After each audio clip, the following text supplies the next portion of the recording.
Hello guys, ito po ang version ko sa pagluluto ng noodles para hindi po tayo magsawa. Lagyan po natin ng gulay guys. Lagyan natin ng kulay green para masarap siya guys. Ayan, oh. Tapos may itlog po. Ayan ang itlog. Oh, 'di ba? Ang sarap niyang tignan guys, nang maiba naman ng kulay.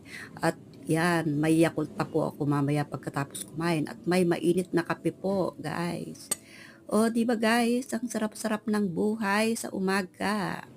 At hindi na lang po puro kulay yellow 'yan. Magiging makulay ang buhay pag makulay ang pagkain, guys. O ayan oh. Oh, 'di ba? Kumpleto na. Ano pang hahanapin mo diyan? May sabaw pa 'yan. Mainit-init pa po ang sabaw niyan, guys. Mainit-init. May hihigupin pa. Oh, 'di ba? Yum yum.